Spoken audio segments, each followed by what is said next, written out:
வணக்கம் சார். வணக்கம். முதல் நாவல் ஆழிச்சூர் உலக தமிழ்நாடு அரசு விருது வந்துச்சு. ரெண்டாவது நாவல் கொற்கை 2013 சாகித்ய அகாடமி விருது வந்துச்சு. 2024 பத்மஸ்ரீ விருது வாங்குங்க. கடலோர இந்தியாவின் செயற்பாட்டாளர், தமிழ்நாட்டு கடல் வாழ்க்கை மட்டுமன்றி இந்திய கடற்பரப்பு குறித்த நுட்பமான தகவல்களை பல தளங்களில் பேசும் கோஸ்டல் இன்டெலெக்சுவல், வணிக கப்பல் துறையின் முதன்மை ஆளுநர்கள் ஒருவர், ஆவணப்படங்களின் இயக்குனர், திரைப்பட பங்களிப்பு, இன்னும் பல. தமிழ் எழுத்தாளுமைகளுள் உங்கள் ப்ரொஃபைல் தனித்துவமானது என்று கருதுகிறேன். நீங்கள் இப்போது அதிகம் பேசும் நீல பொருளாதாரம் சார்ந்தே நமது உரையாடலை வைத்துக் கொள்ளலாம் என்று நினைக்கிறேன். பெல்ஜியம் நாட்டைச் சேர்ந்த பொருளாதார நிபுணர் குந்தர் பாலி 2010 எழுதிய புத்தகத்துக்கு பிறகுதான் நீல பொருளாதாரம் என்ற சொல்லாட்சியும் அதன் விரும்பும் ஆளுமும் குறித்து பரவலாக பேசப்படுவதாக தெரிகிறது. நீல பொருளாதாரத்தை அடிப்படையில் நாம் எப்படி புரிந்து கொள்வது? இந்த பூமி தாய கடல் ஒரு தாய் போல காப்பாற்றுது. பூமி தாய் அப்படின்னு நம்ம சொல்றோம். ஆனா அந்த பூமி தாயையே கடல் ஒரு தாய் போல அரவணைத்து காத்து கொண்டிருக்கிறது. இந்த பூமியில, இந்த நிலப்பரப்புல நடக்கக்கூடிய தட்பவெட்ப மாறுதல்கள் அல்லது இங்கு நடக்கக்கூடிய நம்முடைய இயற்கையான வாழ்வு, இந்த இயற்கையான சூழல், இந்த மாதிரியான விஷயங்களுக்கு எல்லாமே கடல் மிகப்பெரிய பங்களிப்பை செய்து கொண்டிருக்கிறது என்பது நம்மில் ஒரு சில பேருக்கு தெரியும். ஒரு சில பேருக்கு தெரிந்தாலும் தெரியாதது போல் இருக்கிறார்கள். ஒரு சில பேருக்கு தெரியாது. அப்படிப்பட்ட ஒரு சூழல்ல நிலத்தை எப்படி பன்முகத்தன்மையோடு, நிலத்தை எப்படி ஆராய்ந்து அறிந்து குடைந்து உடைத்து நம்முடைய நுகர்வு கலாச்சாரத்தோடு நிலத்தை பயன்படுத்த துடித்தார்களோ, வேட்டையாடுறதுலேருந்து விவசாயமாகி, விவசாயத்திலிருந்து கனிமம் வெட்டி எடுக்கப்படுறதாகி, இன்னும் பல்வேறு இயற்கை வள சுரண்டல்கள் வரைக்கும் போய் நிற்கிறோம் இன்னைக்கு. அதன் மூலமாக பல்வேறு தட்பவெப்ப சூழ்நிலைகள் மாற்றமும் வருது. புவி வெப்பமயமாதல் அதுல ஒண்ணு. ஆனால் அதே ஒரு சூழலை அப்படியே கடல் பக்கம் திருப்பி இருக்கிறார்கள். ஆய்வாளர்களுடைய குறிப்புப்படி கடல்ல நாம் ஆய்ந்து அறிந்தது 5% மட்டும்தான் அப்படின்னு சொல்றாங்க. ஆனா அதுல எந்த அளவுக்கு உண்மை இருக்கும்னு எனக்கு தெரியல. ஏன் அப்படின்னா, ஒவ்வொரு நாட்டினுடைய கடல் பகுதியிலிருந்து அந்தந்த நாடுகள் அவங்கவுங்க இடத்த பிரத்யோக பொருளாதார மண்டலம் அப்படிங்கிறாங்க. இந்த பகுதிகளை நோக்கி, அதாவது கடல் பயன்பாட்டை நோக்கி நாம் திரும்பி பல நூற்றாண்டுகள் ஆயிடுச்சு. ஆனால் என்ன, அதை நாம் இன்னைக்கு இருக்கக்கூடிய சொல்லாடல்ல இயற்கைக்கு இயைந்த, சுற்றுச்சூழலுக்கு இயைந்தபடியே வகையில நம்முடைய முன்னோர்கள் பயன்படுத்தினார்கள். ஒரு பாய்மர கப்பலோட்டத்திற்காகவும், ஒரு வாழ்வாதாரம் குறித்த ஒரு மீன் பிடித்தலுக்காகவும், இன்னும் ஒரு முத்தெடுத்தல் அல்லது உப்பெடுத்தல், இந்த மாதிரியான விஷயங்களுக்காக வேண்டியும் பயன்படுத்தினோம். ஆனா அது இந்த சமீபத்திய நூற்றாண்டுல, கடந்த நூற்றாண்டின் பிற்பகுதியிலிருந்தும் இந்த நூற்றாண்டு நாம் இப்ப இருக்கக்கூடிய இந்த நூற்றாண்டின் முற்பகுதியிலிருந்தும் கடல் பயன்பாடு அப்படிங்கிறது மிக அதிகமாகவே ஏற்பட்டிருக்கிறதாக நான் நினைக்கிறேன். அப்படியானால் இது நிலம்சார் பொருளாதாரத்தை தாண்டி ஒரு கடல்சார் பொருளாதாரத்தை குறிவைத்து நாடுகள், மக்கள், தலைவர்கள், அரசியல் தலைவர்கள் இயங்க ஆரம்பித்திருக்கிறார்கள். கண்டிப்பா அதுதான் ஒரு நீல பொருளாதாரம் அப்படின்னு நீங்க புரிஞ்சுக்கணும். இந்த நீல பொருளாதாரத்துல கடல்ல உள்ள மீன்பிடித்தல் மட்டுமா அப்படின்னு கேட்டா கண்டிப்பாக இல்லை. மீன்பிடித்தல், கடலோர வாழ்க்கை, இனிமே புறநீர்ல இருக்கக்கூடிய வாழ்க்கை, இனிமே கடல்ல ஓடக்கூடிய கப்பல் ஓட்டம், கடல்ல நடத்தப்படக்கூடிய நிறைய குண்டு வெடிப்புகள், இன்னும் போர் பயிற்சிகள், இனிமே தகவல் தொழில்நுட்பத்துக்காக பதிக்கப்படக்கூடிய அந்த இணைப்புகள், இன்னும் பெட்ரோலியம், இந்த மாதிரியான டீசல், இந்த மாதிரியான கச்சா எரிபொருள்கள் எடுக்கக்கூடிய எரிவாயு, இந்த மாதிரியான எடுக்கக்கூடிய இந்த எரிவாயு, அதற்கான தோண்டல்கள், இந்த மாதிரியான விஷயங்கள் எல்லாத்தையும் உள்ளடக்கியது தான் நீல பொருளாதாரம். இந்திய அளவுல நீல பொருளாதாரம், ப்ளூ எக்கானமி இப்போ அதிகமா பேசப்படுறது, எவ்வாறான வளங்களையும் வாய்ப்புகளையும் உள்ளடக்கியதாக நீங்கள்? அதாவது நீல பொருளாதாரம் அப்படிங்கிறது ஒரு எப்படி வந்து நிலம்சார் பொருளாதாரத்துல வந்து விவசாயமோ ஆலை தொழில் இந்த மாதிரியா இருக்குதோ, அதே மாதிரி கடல்சார் பொருளாதாரத்துல அதை நாம் நீல பொருளாதாரம்ங்கிறோம். இந்த நீல பொருளாதாரத்திலையும் பெரிய வேலை வாய்ப்புகளும் பெரிய தொழில்களும் இன்னும் வந்து நாம் அதாவது வேலைவாய்ப்பு அப்படிங்கும்போது வந்து நம்முடைய உணவு அப்படிங்கிற ஒரு முக்கியமான ஒரு விஷயம் இருக்குல்ல. குளோரல்லான்னு ஒரு பாசி இருக்கிறதாக சொல்றாங்க. இந்த ஆல்கே, இந்த பாசியானது வந்து உலகத்துல உணவுப் பொருளே இல்லாம போயிட்டா அந்த குளோரல்லா அப்படிங்கிற பாசியிலிருந்து நாம் உலக மக்களுக்கு உணவூட்ட முடியும் அப்படின்னு சொல்லியிருக்காங்க. இது பல பல 10 ஆண்டுகளுக்கு முன்னாலே கண்டுபிடிக்கப்பட்டு சொல்லப்பட்டது. ஆனால் இந்த மாதிரியான ஒரு சூழல் இருக்கு இல்லையா, இந்த நீல பொருளாதாரம் எப்படியான ஒரு விஷயத்தை நமக்கு கொடுக்கும் அப்படின்னு. இந்தியா நீல பொருளாதாரம் என்ற சொல்லாடலை நோக்கி, அதாவது நீல பொருளாதாரம் என்று பேசுறதுக்கு முன்னாலே கடல் நோக்கி திரும்பி இருக்கிறது, கடல்ல நடக்கக்கூடிய வாழ்வாதாரம் குறித்து அக்கறையோடு இருக்கிறது, இந்த மாதிரிலாம் இருக்கு. ஆனால் இந்த நீல பொருளாதாரம் அப்படிங்கிற அந்த சொல்லாடலுக்கு பிறகு நடந்த பல்வேறு நாடுகளுடைய கூட்டமைப்பின் மூலமாக பல்வேறு நாடுகளினுடைய முன் நகர்வுக்கு ஏற்றாற்போல் ஒரு சில வருடங்களுக்கு முன்னாலதான் இந்திய பேரரசு வந்து நீல பொருளாதாரத்தை நோக்கி திரும்பி இருக்கிறது. அப்ப இந்திய பொருளாதாரத்தை நோக்கி இந்திய பேரரசு திரும்பி இருக்கிறது அப்படின்னா அது அக்கறையோடு செயல்பட வேண்டும். நீல பொருளாதாரம் என்பது ஆதிக்கவாதிகளுக்கு மட்டுமல்ல, முதலாளிகளுக்கு மட்டுமல்ல, இது வந்து மீன்பிடித்தலில் இருக்கக்கூடிய சாதாரண பாரம்பரிய மீனவர்களுக்கு, இது மீன்பிடித்தலில் இருக்கக்கூடிய தொழில்முறை மீனவர்களுக்கு, மீன்பிடித்தலில் இருக்கக்கூடிய வணிக மீனவர்களுக்கு, கப்பல் உரிமையாளர்களுக்கு, இன்னும் சரக்கு போக்குவரத்து இருக்கக்கூடிய பல்வேறு நிறுவனங்களுக்கு, இன்னும் அது போக வந்து நிலப்பரப்பில் இருக்கக்கூடிய வாழக்கூடிய மக்களுக்கான எரிவாயு தேவையை வந்து பூர்த்தி செய்வதற்காக ஆழ்கடல்ல, கரைக்கடல்ல, அண்மை கடல்ல எல்லாம் ஆழ்துளை கிணறுகள் அமைத்து அதன் மூலமாக கச்சா எண்ணெய் எடுக்கக்கூடிய ஒரு சூழல் இருக்கு. அதுல வரக்கூடிய பொருளாதாரம், அதுல வரக்கூடிய வேலை வாய்ப்பு, அதுல வரக்கூடிய தொழில், இந்த மாதிரியான விஷயங்களை எல்லாம் நோக்கி நாம் ஏற்கனவே திரும்பி இருக்கிறோம். ஆனால் இந்த சொல்லாடலுக்கு பிறகு அது வந்து ஒரு தனி பொருளாதார வியூகமாக மாறி இருக்கிறது. இன்னும் மேற்கொண்டு எப்படியெல்லாம் செய்யலாம். இந்த நேரத்துல தான் ஒரு விஷயத்தை நான் குறிப்பிட்டு சொல்ல விரும்புறேன். ஏன் அப்படின்னா, எனக்கு பல்வேறு இடங்கள்ல வந்து உண்மையின் அருகில் போய் பார்க்கக்கூடிய வாய்ப்புகள் எனக்கு கடந்த காலங்களில் கிடைச்சது. அப்படி கிடைச்ச ஒரு வாய்ப்புல நான் பார்த்தது ராமேஸ்வரம் பகுதிகளில். அதாவது தூத்துக்குடிக்கு வடம் கிழக்காக ராமேஸ்வரம் தீவு பகுதிகளுக்கு தெற்காக உள்ள பகுதிகளில் 21 தீவுகள் இருக்கிறதாக நமக்கு தெரியும். நம்ம மேப்ல கூட போய் போட்டு பார்த்தீங்கன்னா தெரியும். நல்ல தண்ணி தீவு, இந்த மாதிரியான உப்பு தண்ணி தீவு, சில்லித்தீவு, கரத்தீவு, இப்படிலாம் நிறைய தீவுகள் இருக்கு. இந்த தீவுகள் ஒரு காலகட்டத்தில் எப்படி இருந்துச்சுன்னா மிக செழிப்பான தீவுகளாக இருந்துச்சு. ஆனா இன்னைக்கு இந்த நொடியில நீங்க அங்க போய் பாருங்க, காய்ந்து வறண்டு ஒரு சுடுகாடு போன்ற நிலைமைக்கு அவை சென்று சேர்ந்திருக்கின்றன. காரணம் என்ன அப்படின்னா, ஒரு 10-15 வருடங்களுக்கு முன்னால் கண்காணிப்பு கேந்திரங்களுடைய அந்த அவர்களுடைய கண்காணிப்பு வளையத்திற்குள் இந்த பகுதி, இந்த தீவுகள் வரும். கண்காணிப்பு கேந்திரங்கள் என்ன, வன இலாகா, வனத்துறை அப்படிங்கிறவருடைய நேரடி கண்காணிப்புகள் அது வரும். அப்படி வரும்போது அவர்கள் என்ன செய்யறாங்க அப்படின்னா, அந்த பகுதிகளில், அந்த கடற்கரையில் வாழக்கூடிய பாரம்பரிய மீனவர்கள் அந்த தீவு பகுதிகளுக்கு போய் தங்களுடைய தீவு பகுதிகளை தங்களுடைய வாழ்வாதாரத்திற்கான ஒரு பகுதியாக பயன்படுத்தியிருக்காங்க. அப்படி பயன்படுத்தி இருக்கும்போது அவங்களுக்கு என்ன அக்கறை இருந்துச்சு அப்படின்னா, எனக்கு கிடைக்கக்கூடிய வாழ்வாதாரம் எங்க தாத்தாவுக்கு கிடைச்சது, எங்க அப்பாவுக்கு கிடைச்சது, எனக்கு கிடைக்கிறது, என்னுடைய பேர பிள்ளைக்கும் அது கிடைக்கணும் அப்படிங்கிற ஒரு அக்கறையோட அவங்க இருந்தாங்க. இந்த அக்கறை கண்காணிப்பு நிலைக்குள் வந்த பிறகு, கண்காணிப்பு பாதுகாப்பு அப்படிங்கிற மாதிரி ஒரு நிலைக்குள் வந்த பிறகு, சட்டத்தின் வரையறைக்குள் அது வந்த பிறகு, இந்த பழங்குடிகள் அங்கிருந்து புறந்தள்ளப்பட்டு இந்த கண்காணிப்பு வனத்துறையினுடைய நேரடி கட்டுப்பாட்டுகளை வருது. ஆனா நேரடி கட்டுப்பாட்டுகளை வரும்போது என்ன ஆகுது அப்படின்னா, வனத்துறையில பல மட்டங்கள்ல அதிகார வர்க்கம் இருக்கு. இந்த அதிகார வர்க்கத்தில் இருக்கக்கூடிய கீழ்நிலை வர்க்கம் அல்லது மேல்நிலை வர்க்கத்திற்கு அடிவரடியாக இருக்கக்கூடிய கீழ்நிலை வர்க்கம், இவர்கள்லாம் என்ன பண்றாங்க அப்படின்னா, தாங்கள் குதூகலித்து கொண்டாடுவதற்கான பகுதியாக இந்த தீவுகளை மாற்றிட்டாங்க.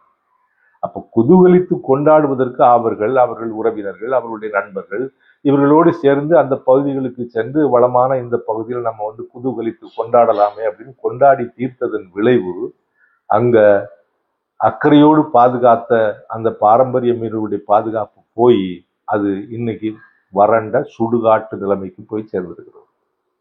நான் இதைத்தான் என்ன சொல்றேன் அப்படின்னா, ஒரு ஒரு பொருளாதார பாதை ஒன்று தெரிகிறது உங்களுக்கு. பொருளாதார பாதை திறந்து விடப்படுகிறது.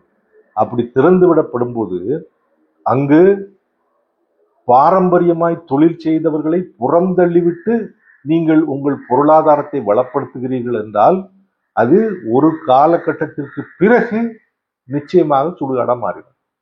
பழங்குடிகள் அப்படின்னு நான் சொல்றது வந்து அந்தமான் பகுதிகளில் இருக்கக்கூடிய சென்டினல் ஐலண்டில் இருக்கக்கூடிய சென்டினல் தீவு பகுதிகளில் இருக்கக்கூடிய பழங்குடிகளைப் போல் நம்முடைய வாழ்க்கை இருக்க வேண்டும் என்று குறுக்கி ஜோடி குரூஸ் இப்படி சொல்றான் அப்படின்னு நினைச்சிடக்கூடாது. அப்படி இல்லை. நாட்டுக்கும் நடப்புக்கும் வாழ்வுக்கும் நம்முடைய வாழ்வாதாரத்துக்கும் தகுதியான சட்டத்திட்டங்கள், தகுதியான தொழில்முறைகள் அது வரணும். லட்சத்தீவு பிரச்சனை ஆரம்பிச்ச நாள்ல இருந்து இன்னைக்கு வரைக்கும் முடியாம இருக்கு. காரணம் என்ன? உண்மை என்ன? உண்மை வந்து ரொம்ப முக்கியமானது இல்லையா? தீர்வுன்னு எல்லாரும் வந்து ஒரு வெளிப்படையாக அரசியல் கூச்சல் போட்டுட்டு இருப்பாங்க. ஆனா உண்மை என்ன அப்படின்னா, பாக்சலசந்தி அப்படிங்கிற அந்த வடகடல் பகுதியில அதாவது இறால் தொட்டி என்று சொல்லக்கூடிய மிக வளமான அந்த பகுதியில நீங்க இழுவை மடியும் கொல்லி மடியும் அடிச்சுக்கிட்டு இருந்தீங்க அப்படின்னா அப்ப அங்க அந்த வளம் எப்படி பேணப்படும், எப்படி பாதுகாக்கப்படும்? கண்டிப்பா இருக்காது.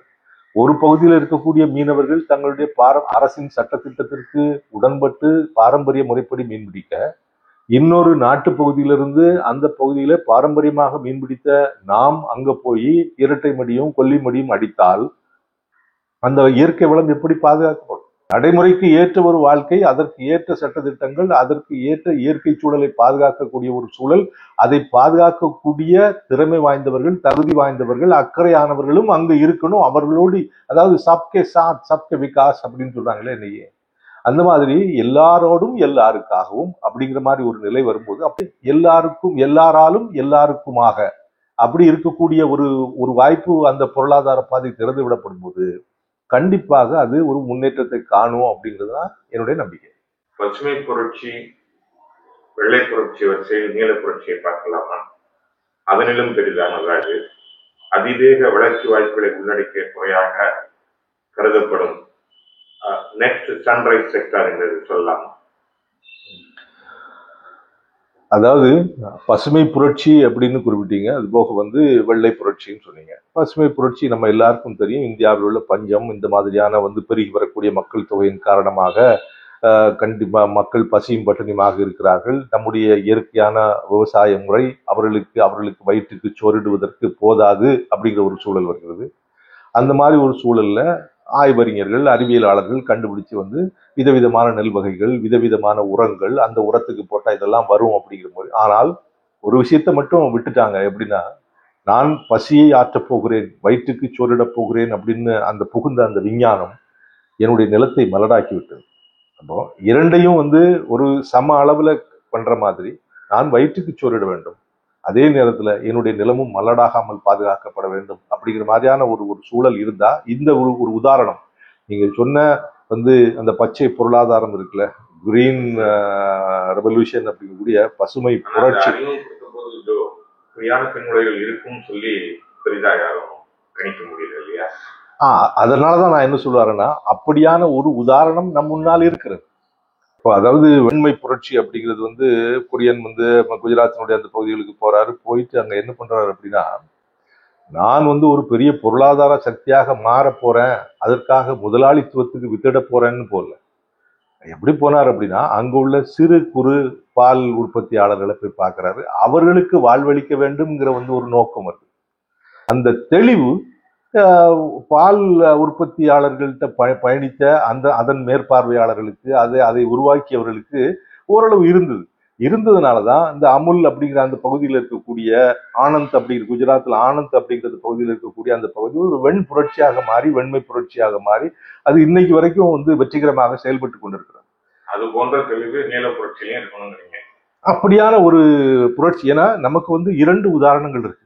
2ல எங்க வந்து சாதக பாதகங்கள் இருக்கிறது, எங்க நாம் தவறி இருக்கிறோம், இந்த மாதிரியான சூழல்களை புரிந்து கொண்டு அனுபவ பாடம் படிப்பினைகளை எடுத்துக்கொண்டு நீல புரட்சியை அனுபவ பாடம் அப்படிங்கிற ஒன்னே நம்முடைய அதிகார வர்க்கத்துக்கு இல்லாம போயிட்டதுதான் மிகப்பெரிய பிரச்சனையாக நான் பாக்குறேன். இப்போ அதாவது நாம் பட்டதிலிருந்து ஒரு அறிவு வரலையே, பட்டறிவுன்னு சொல்லக்கூடியது. நாம் ஏற்கனவே இவ்வளவு பெரிய சவால்களை சந்திக்கிறோம், அதுல இருந்து விடுவதற்கு இப்படி எல்லாம் வந்து முயற்சி எடுத்துக்கிறோம். அதுல இருந்து நாம் எதை பெற்றுக்கொண்டோம்? அப்படி பெற்றுக்கொண்ட அக்கறையோடு நீங்க நீல பொருளாதாரத்தை அணுகுவீர்களே ஆனால் அதற்கு நான் முழுவதும் உடன்படுவதற்கு தயாராக இருக்கிறேன். தீபகற்ப இந்தியாவில் வந்து நிறைய ஆய்வு குறிப்புகள்லாம் வர்றதை நான் பார்க்குறேன். எப்படி ஆய்வு குறிப்புகள் வருது அப்படின்னா, அதாவது கடற்கரை ஓரங்கள் எவ்வளவு இருக்கு, சில பேர் வந்து 5600 கிலோமீட்டர் நீளம்ங்கிறான், சில பேர் 6000ங்கிறான், சில பேர் 7500ங்கிறான். ஆனால் மிக தெளிவான குறிப்புப்படி 8118 கிலோமீட்டர் நீளமுள்ள கடற்கரை இந்தியாவிற்கு இருக்கிறது. அந்தமான், லட்சத்தீவு இந்த மாதிரியான பகுதியில், அந்தமான் லட்சத்தீவு இந்தியாவின் பகுதிகள் தானே. அப்படி இருக்கும்போது இதெல்லாம் நாம் அப்படின்னு சொல்ல முடியாது. நம்முடைய இப்ப ரஷ்யா பகுதிகளுக்கு ஆனா பயன்படக்கூடிய அதாவது பயன்படக்கூடிய கடல் பகுதி அப்படின்னு சொன்னா, மிக நீளமான கடற்கரை அப்படின்னா அதுவுமே வந்து ஒரு வெப்ப மண்டலத்துல இருக்கக்கூடிய டிராபிக்கல் கண்ட்ரின்னு சொல்ல முடியா. நம்ம வந்து வெப்ப மண்டலம் அப்படின்னு சொல்றது வந்து மிக முக்கியமான ஒரு பொருளாதார சக்தியை உருவாக்கக்கூடிய இடம். அப்போ நிறைய தாவரங்கள் வளரும், நிறைய அதாவது பயிர் பட்சிகள் வளரும், நிறைய உயிரினங்கள் அங்க வளரும். ஆமா, 13 மாநிலங்கள்ல இருக்கு. அப்ப இந்த 13 மாநிலங்கள்ல இருக்கக்கூடிய இந்த கடற்கரை, கிழக்கு கடற்கரை, மேற்கு கடற்கரை அப்படின்னு 2 வந்து பெரிய கடற்கரை இருக்கிறது. இதுக்கு ஒரு பெரிய கதையும் இருக்கு. ஆனால் இப்ப நீ ரஷ்யாவை எடுத்துக்கிட்டீங்க அப்படின்னா நிலப்பரப்பு மிகப்பெரிய நிலப்பரப்பு. ஆனா அதனுடைய கடற்கரை எல்லாம் ஆர்டிக் பகுதியில உறைபனிகள் உறைந்த ஒரு நிலப்பரப்பாக இருக்குது. சைனா இருக்கு, அதனுடைய மேற்கு பகுதி பெரும்பாலும் என்ன முழுவதுமாகவே அடைபட்டு கிடக்கிறது, நிலத்தால் அடைபட்டு கிடக்கிறது. கடலுக்கும் அவங்களுக்கும் மேற்கு பகுதிக்கும் சம்பந்தமே இல்லை. ஆனால் கிழக்கு பகுதியில மட்டும்தான் கடல் இருக்கு. இப்ப கிழக்கு பகுதியில கடல் இருக்கு அப்படின்னா தென்கிழக்குன்னு சொல்லலாம், வடகிழக்குன்னு சொல்லலாம், கிழக்குன்னு சொல்லலாம். அப்போ வடகிழக்கு அப்படின்னு சொல்லக்கூடிய இடத்துலையும் கிழக்கின் இன்னும் கொஞ்சம் பகுதிகளிலையும் வந்து மிகப்பெரிய உறைபனி காலமாக இருக்கிறது. அப்போ அந்த உறைபனியையும் தாண்டி தான் அவங்க வந்து கடல்சார் பொருளாதாரத்தில் பெரிய அதாவது கோலேச்சுவர்களாக இன்று திகழ்ந்து கொண்டிருக்கிறார்கள். அதான் உண்மை. இப்படி நம்முடைய கடற்கரை அப்படிங்கிறது வந்து நான் வந்து எனக்கு நினைவு தெரிஞ்ச காலத்துல இருந்து, அதாவது பொருளாதாரம் குறித்தும் அல்லது இந்த தொழில் முயற்சிகள் குறித்தும் இந்த கடல்வழி வாணிபம் குறித்து ஓரளவு சிறிது அறிவு வந்த காலத்துல இருந்தே நான் என்ன சொன்னேன், இவ்வளவு வந்து ஒரு பிரபலமான ஒரு பாரம்பரியம் அப்படின்னு சொல்லி பாரம்பரியமான ஒரு கடல் பகுதி நம்மகிட்ட இருக்க. அதாவது மேற்கு கடல், கிழக்கு கடற்பகுதி அப்படி சொல்லி இருக்கக்கூடிய அந்த கடற்கரையோரங்கள் இருக்கிறது. இந்த கடற்கரையோரங்கள்லாம் வந்து எவ்வளவு பெரிய பொருளாதார சக்தியா மாறும் அப்படின்னா, மீனவர்கள் இந்த அரசியல்வாதிகள்லையோ அல்லது சட்டம் இயற்றுவர்களையோ அவங்க வந்து ஒரு பொருட்டாகவே இருக்க மாட்டாங்க. காரணம் எல்லையோரத்தில் தள்ளப்பட்டு விட்டார்கள் என்றது ஒரு நிலை. இங்க மீனவர்கள் அப்படின்னு சொல்லக்கூடியனா மீனவர்கள் மட்டும் இல்லையே, இது எல்லாமே நீல பொருளாதாரத்தில் வருது. ஒரு ஆட்சி அமைப்பு இருக்கிறது அப்படின்னா அந்த ஆட்சி அமைப்பு யாரை குறிவைக்கிறது, யாரை வந்து நிர்வாகம் செய்கிறது அப்படின்னு வரணும்ல. அப்படி வரும்போது ஆட்சி அமைப்புக்கு இப்படி ஒரு மக்கள் இருக்கிறாங்க அப்படின்னே தெரியாமல் இருக்கிறார்களா, அல்லது தெரியாதது போல் நடிக்கிறார்களா, அல்லது இவர்களை எல்லாம் ஒரு பொருட்டாக நினைக்க வேண்டியதில்லை அப்படின்னு நினைக்கிறாங்க அப்படின்னா நீல பொருளாதாரத்துல மிகப்பெரிய ஓட்ட விழுந்துரும், பெரிய ஓட்ட விழுந்துருவாங்க. அப்போ என்ன அப்படின்னா இந்த பகுதியில் இருக்க நீங்க முதல்ல அடுத்தால இன்னொரு விஷயம் என்ன நான் சொல்ல விரும்புறேன் அப்படின்னா, இவர்களை நீங்க மீனவர்கள்னு குறுக்கிறதே தப்பு இல்லையா? அவங்க மீனவர்கள் இல்லையே, மீனவர்கள் மட்டும் இல்லையே, மீன் பிடிப்பது என்பது ஒரு தொழில், அவ்வளவுதான். அதே பகுதியில் இருக்கக்கூடிய மீனவர்கள், அதே பகுதியில் இருக்கக்கூடிய கடலோர மக்கள் என்ன பண்ணுவாங்க அப்படின்னா உப்பு எடுப்பாங்க, சங்கு எடுப்பாங்க, முத்து எடுப்பாங்க, படகு கட்டுவாங்க, மீனை பதனிடுவாங்க. பல்வேறு வகையான தொழில் இருக்கு. இவங்க வந்து அந்த காலத்துல எல்லாம் வந்து அகநானூர்லையும் புறநானூர்லையும் வந்து இவ்வளவு கப்பல்கள் வந்துச்சு, சோழ நாட்டு கடற்கரையில வந்து இப்படி வந்து சுங்க வரி விதிச்சாங்க அப்படின்னா கடல்வழி வாணிபத்தில் ஈடுபட்ட மக்கள் வந்து கடலோரத்தில் இருந்தாங்க இல்லையா? இன்னைக்கு மும்பை வந்து பொருளாதாரத்தின் மிகப்பெரிய கேந்திரமான இடமாக இருக்கக்கூடிய மும்பையை போல தென்பகுதியில இருந்த பூம்புகார், காவிரி பூம்பட்டினம் வந்து மிகப்பெரிய பொருளாதார முக்கியத்துவம் வாய்ந்த ஒரு நகராக இருந்திருக்கிறது. அங்கு சுங்க வரி விதிக்கக்கூடிய இடம் அல்லது சுங்கச்சாலைகள் மூடப்பட்டதாகவே இல்லை, குறிப்புகளே இல்லை. சுங்கச்சாலை 24 மணி நேரமும் 365 நாளும் இயங்கிக் கொண்டே இருந்திருக்கிறது சோழமண்டல கடற்கரையில. அப்படியானால் கடல்வழி வாணிபம் மிக சிறப்பாக நடந்தது என்பதற்கான எடுத்துக்காட்டு தான் அது. கடல் வழி வாணிபம் அப்படிங்கிறது அது மீன்பிடித்தலை பற்றி இல்லையே, அது சங்கெடுப்பதை பற்றி இல்லையே, அது கடல் வழி வாணிபம். அதன் மூலமாகத்தான் கடாரம் கொண்டார்கள்.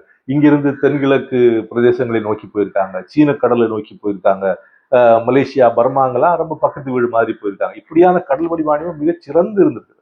அப்படி இருக்கக்கூடியவர்களும் இந்த கடலோரத்துல தான் வாழ்ந்து கொண்டிருக்கிறார்கள். இவர்களெல்லாம் நீங்க புறந்தள்ளிட்டு நான் கடல் வழி வாணியத்துல மிகப்பெரிய முன்னெடுப்பை செய்யறேன் அப்படின்னு சொன்னா அவருடைய பாரம்பரிய அனுபவ பட்டறிவு அது மட்டுமல்ல. அப்ப பட்டறிவு அப்படிங்கிறது எதெல்லாம் இருக்கு?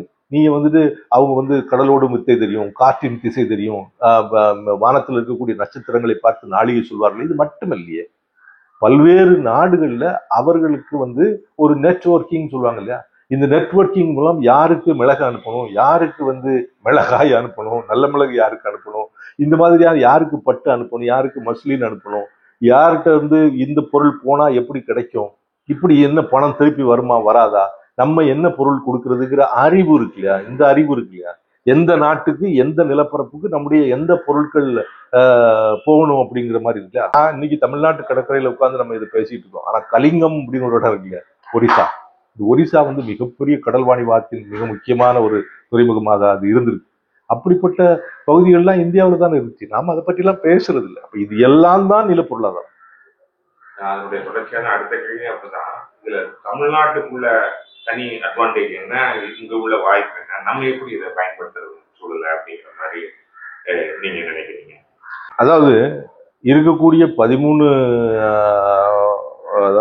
மாநிலங்கள்ல கடல் சார்ந்த பகுதிகளில் இப்போ கோவா எல்லாம் நம்ம டையூ டாமன் இந்த மாதிரி இதெல்லாம் நம்ம கன்சிடர் பண்ண முடியாது. அப்படி தமிழ்நாடு மிகப்பெரிய கடற்கரை அப்படின்னு சொல்ல முடியாது. 1076 கிலோமீட்டர் நீளமுள்ள கடற்கரை இருக்கிறது. ஆனாலுமே அந்த நம்முடைய கடலோரத்திலிருந்து கடலுக்குள் இருக்கக்கூடிய அந்த கான்டினென்டல் ஷெல்ஃப் அப்படின்னு சொல்லுவாங்க, இந்த பகுதி, அதாவது மீனவர்கள், பாரம்பரிய மீனவர்கள் புழங்கக்கூடிய ஒரு இடம். கரைக்கடல், அண்மைக்கடல், ஆழ்கடல்னு பிரிக்கிறாங்க இல்லையா. அதுல கரைக்கடலும் அண்மைக்கடலும் இணைந்த ஒரு பகுதியாக இருக்கக்கூடிய அந்த கான்டினென்டல் ஷெல்ஃப் அப்படிங்கிற பகுதிகளில் புழங்கு இடமாக இருக்கக்கூடிய அந்த இடத்துல நம்ம தமிழ்நாட்டுக்கு அந்த அளவுக்கு ஒரு பெரிய அட்வான்டேஜ் இல்லை. காரணம் என்ன அப்படின்னா, தென் தமிழகத்தை இலங்கை அணைத்துக் கொள்கிறது. வடமேற்கு இலங்கையினுடைய தீவுகள் தென்கிழக்கு பகுதி, தமிழகத்தின் தென்கிழக்கு பகுதியை அப்படி முட்டி நிற்குது. அதுதான் இந்த மீனவர்கள் பிரச்சனைகள்லாம் பெரிய காரணம்.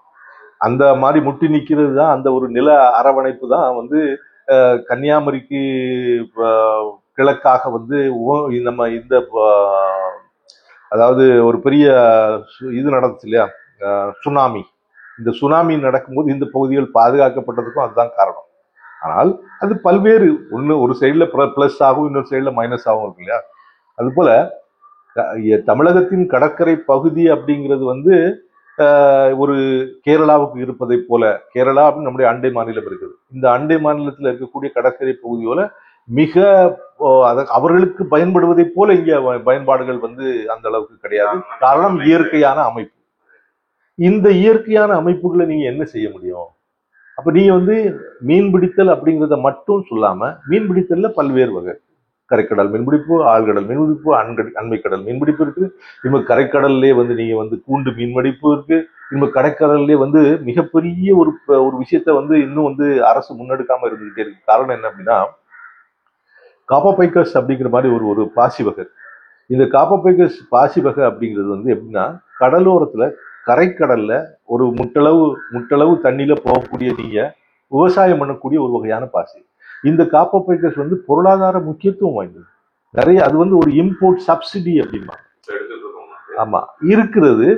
மிக மிக மிக மிக குறைவான வகையில தான், அளவுல தான் அது எடுக்கப்படுது. அது பரவலாக்கப்படலாம். தமிழகத்தின் கடலோரங்கள் எல்லாத்திலுமே அது பரவலாக்கப்படும் போது என்ன ஆகும்னா, கடல் விவசாயம் நடக்கும்.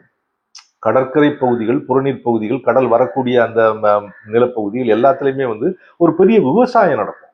அப்போ கடல் தொழில் அப்படிங்கிறது ஒரு விவசாயத்துக்கு இணையானு சொன்னா கூட, கடல்ல மீன்பிடித்தல் மட்டுமில்லாமல், வேட்டை மட்டுமில்லாமல் விவசாயமும் நடக்கும் அப்படிங்கிற ஒரு பாசிபிலிட்டியை அது அங்க கொண்டு வரும். அந்த மாதிரியான விஷயங்களையும் அரசு முன்னெடுக்கணும். அடுத்தபடியா சாலைகள் எல்லாம் மிகப்பெரிய ஒரு உயிரிழப்புகள், விபத்துகள் இந்த மாதிரி எல்லாம் நடந்துட்டு இருக்கு இல்லையா. இந்த மாதிரி சூழல்ல மாற்று சக்தியாக ஒரு கடல் வழி மூலமாக ராமேஸ்வரத்திலிருந்து அல்லது நாகப்பட்டினத்துல இருந்து காரைக்கால்ல இருந்து ஒரு ஒரு 500 லாரியில போறக்கூடிய சரக்கு ஒரு கப்பல்ல கரை கப்பல்ல போட்டு அந்த துறைமுகத்துக்குள்ள இருந்து சென்னை துறைமுகத்துக்குள்ள கொண்டு வந்துடலாம்ல. இப்ப சென்னை துறைமுகத்தின் வழியாக ஏற்றுமதியாகக்கூடிய பொருட்கள் இந்த நகர்ப்புறத்தை கடந்து அந்த நகர்ப்புறத்தை கடந்து அதன் சாலைகள் வழியாகத்தான் துறைமுகத்துக்குள்ள போகும். அதாவது என்ன மாறக்கூடிய அரசு நிர்வாகங்கள்லாம் என்ன பண்றாங்கன்னா, ஒருத்தர் முன்னெடுக்கக்கூடிய திட்டங்களை அடுத்தவங்க வந்து அதை தூக்கி பிடிக்கிறது இல்லை. இது வந்து அடுத்தவர்களுடைய திட்டம், அவர்களுக்கு பேர் வந்துடும், அவர்கள் பேர் பெற்று விட்டு வருவார்கள் அப்படிங்கிற மாதிரி ஒரு சூழலை நான் என்னுடைய காலத்துல, எனக்கு இன்னைக்கு 60 வயசு, இந்த 60 வயசுல நான் பார்த்த அந்த மாறிய நிர்வாகங்கள் இருக்கு இல்லையா. நம்முடைய இதுல திராவிட கட்சிகள் தான் வந்து ஆட்சி அமைச்சு பண்ணிட்டு இருக்காங்க. அவர்கள் மாறி மாறி வரும்போது கூட ஒருத்தர் திட்டத்தை இன்னொருவர் கண்டுகொள்ளாமல் விடுவது, புறக்கணிப்பது, இதெல்லாம் தாண்டி தமிழகம் பல்வேறு துறைகள்ல முன்னணியில நிக்குது. காரணம் தொடர்ச்சி இல்லைங்கிறீங்க. ஆமா, தொடர்ச்சி கண்டிப்பாக இல்லை. நீங்க சொன்ன அந்த கடல் வழி போக்குவரத்து இருக்குல்ல, அதுக்கான சாத்தியங்கள் இருக்கு. ஆமா, சாலை போக்குவரத்துல விபத்துகள் அதிகமா இருக்குது, இந்த மாதிரி சிக்கல் இருக்கு. அது மாற்ற கடல் வழி சரக்கு போக்குவரத்து தவிர்த்து இந்த மாதிரி பயணிகள் போக்குவரத்தும் நீங்க பரிந்துரைங்க. இப்ப கப்பலோட்டம் அப்படிங்கிறது வந்துரும்ல, கரை கடல் கப்பலோட்டம் அப்படிங்கிறது வந்துடும். சென்னையில இருந்து பாண்டிச்சேரிக்கு விடலாம். பாண்டிச்சேரி, அதாவது ஒரு கப்பல் புறப்பட்டு சென்னை துறைமுகத்துல இருந்து புறப்பட்டு பாண்டிச்சேரிக்கு வரலாம். பாண்டிச்சேரியில இருந்து நாகப்பட்டினம் போகலாம். நாகப்பட்டினத்துல இருந்து ராமேஸ்வரம் போகலாம். ராமேஸ்வரத்துல இறங்கி இப்போ இலங்கையை சுற்றி போக வேண்டிய நிர்பந்தம் இருப்பதனால அப்படி போக ராமேஸ்வரத்தின் வடகடல் பகுதியில ஒரு ஜெட்டியை போட்டு கப்பல் அங்க போச்சுன்னா அங்கிருந்து அந்த வடகடல் இருந்து தென்கடலுக்கு நிலவழி பாதை, அது என்ன ஒரு 4 கிலோமீட்டர் தூரத்துல வந்து கடந்து வந்தீங்கன்னா தென்கடல்ல ஒரு ஜெட்டி போட்டீங்கன்னா அங்கிருந்து ஒரு கப்பல் கிளம்பி தூத்துக்குடிக்கு போகலாம், கன்னியாகுமரி போகலாம். இப்படி கடல் வழியாக இணைக்கக்கூடிய ஒரு வாய்ப்பு இருக்கு, நீர்வழி இணைப்புகள் இருக்கு. இப்ப எல்லாத்தையுமே, அதாவது எந்த பயன்படாத பழைய சட்டங்களை இன்னைக்கும் நீங்க வந்து நீர்வழி போக்குவரத்துல அல்லது வந்து ஷிப்பிங்ல வந்து எப்படி இருக்குன்னா, பிரிட்டிஷ் ஓல்டு சட்டங்கள் வந்து இன்னும் தடுத்துக்கிட்டு இருக்கு. இதெல்லாம் ஆராய்ந்து அறிந்து இது தேவை அல்ல அப்படின்னு அக்கறையோட இது வேண்டாம், இது வேண்டாம் அப்படிங்கிற மாதிரி. தோணியில இருக்கக்கூடியவங்களே, தூத்துக்குடியில இருக்க தோணியில இருக்கவங்களே தேவையில்லாத சட்டத்தை வச்சுக்கிட்டு எங்களை வந்து தொழில் செய்ய விட மாட்டேங்கிறாங்க.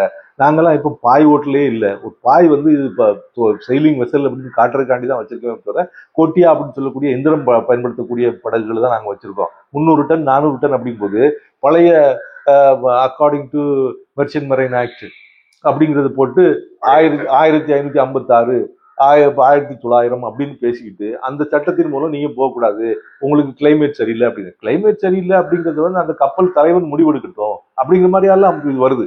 அப்போ நடைமுறைக்கு சாத்தியமான சட்டத்திட்டங்களும் மாற்றப்பட வேண்டும், அதுக்கு அக்கறையோட அணுகுமுறை வேணும்ல. தொடர்ச்சி இருக்கணுங்கிறீங்க, ஃபோக்கஸ்டா இருக்கணுங்கிறீங்க. இன்னொரு கேள்வி, இந்திய அளவுல national policy on blue economy, blue bond, blue diplomacy, இதெல்லாம் வந்து மத்திய அரசு வந்து ப்ளூ எக்கனாமி, அதாவது நீல பொருளாதாரத்தை ரொம்ப முனைப்புடன் முன்னெடுத்துட்டு போகுது அப்படின்னு நீங்க நினைக்கிறீங்களா? எப்படி உங்களுடைய பார்வை? ஆமா, அந்த பார்வை இப்பதான் கொஞ்சம் தெரிஞ்சிருக்கு. சமீபத்துல பாண்டிச்சேரியில கூட ஒரு மாநாடு நடந்துச்சு, ஒரு செமினார், இந்த மாதிரி ஒரு கருத்தரங்கம், இந்த மாதிரி விஷயங்கள் நடக்குது. ஆனா அதற்கு வந்து என்ன அப்படின்னா, நீங்க பங்களிப்பு செய்யறவங்களை வந்து ப்ளூ எக்கானமி அப்படின்னா கடலை கடலினுடைய மேற்பரப்பை பயன்படுத்தக்கூடியவர்கள், நடுப்பட்டத்தை பயன்படுத்தக்கூடியவர்கள், அடிப்பகுதியை பயன்படுத்தக்கூடியவர்கள் இருக்கிறாங்க. நான் இந்த பகுதியில் என்ன சொன்ன, கரைக்கடல், அண்மைக்கடல், ஆழ்கடல் இருக்கு. அதாவது பல்வேறு வகையில கடலை பயன்படுத்தக்கூடியவர்கள் இருக்காங்க. அப்படின்னா ஒரு குறிப்பிட்ட சாராரை மட்டும் நீங்க கூப்பிட்டு அவர்கள் தான் நீல பொருளாதாரம் அப்படின்னீங்கன்னா, மற்றவங்க அவங்க ஒரு பெர்சன்டேஜ் அப்படிங்கிற ஒரு ஒட்டுமொத்த நீல பொருளாதாரத்துல கப்பலோட்டம் அப்படிங்கிறது ஒரு 25% இருக்கு அப்படின்னா, மீதி உள்ள 75% பின்தங்கிரும்ல. அப்போ மற்ற நாடுகள் அப்படிங்கிற மாதிரி என்ன இருக்குன்னா, சீனா ஒரே கடற்கரை இருந்தாலும் இன்னைக்கு கடல் வழி வாணிபத்தில் அவன் முன்னோடி.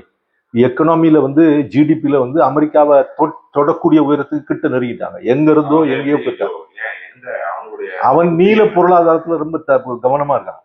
அதாவது மற்ற எல்லா பொருளாதாரத்துக்கும் கொடுக்கக்கூடிய அதே முன்னுரிமையை நீல பொருளாதாரத்துக்கும் கொடுக்குறான்.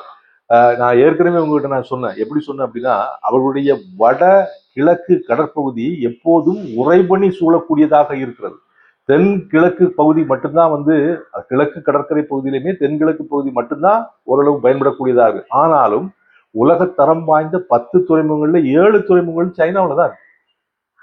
உலகத்தரம் வாய்ந்த 10 துறைமுகங்கள்ல 7 இருக்கு. முதல் துறைமுகமாக ஷாங்காய் துறைமுகம் பல 10 ஆண்டுகளாக முன்னணியில் இருந்துட்டு இருக்கு. எத்தனையோ ரோட்டர்டாம், ஆம்ஸ்டர்டாம், ஆண்ட்வர்ப் அப்படின்லாம் சொல்லுவாங்க. எதுவுமே இல்லை. அப்போ அப்படி இருக்கும்போது நாம் இரண்டு இருக்கிறதுக்கான வாய்ப்பு இருக்குது. கண்டிப்பாக இருக்கு.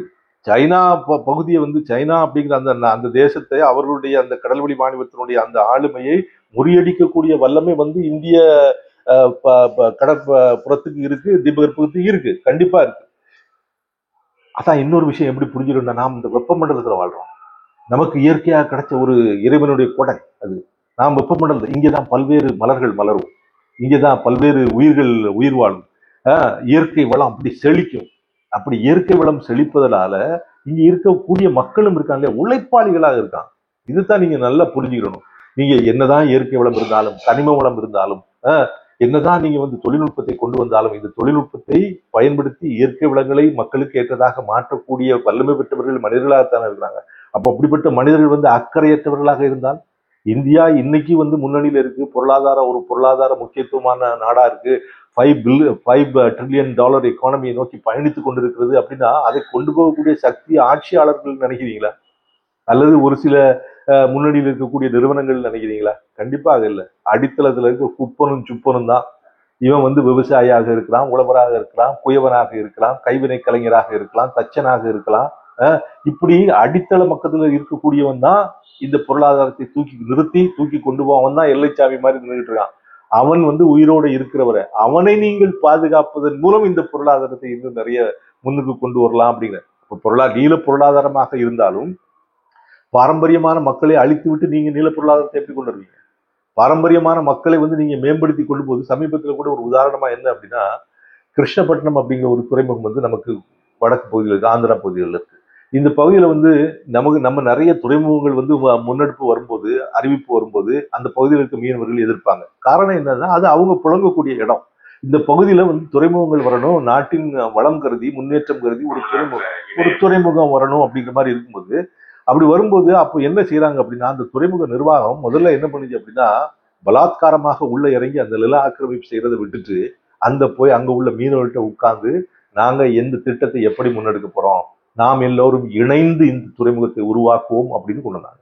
அது பல்வேறு கிராமத்தில் உள்ள மீனவர்களோடு பேசி, நீ என்ன நிலையில இருக்கிறீங்க, உங்களுக்கு தேவையான, அதாவது மனித வளம் அப்படின்னு இந்த நிலப்பகுதியில, இந்த ஊர் பகுதியில் இருக்கக்கூடிய மனித வளத்தை நாங்கள் எப்படி பயன்படுத்துவோம், இப்படி பயன்படுத்த போகிறோம்.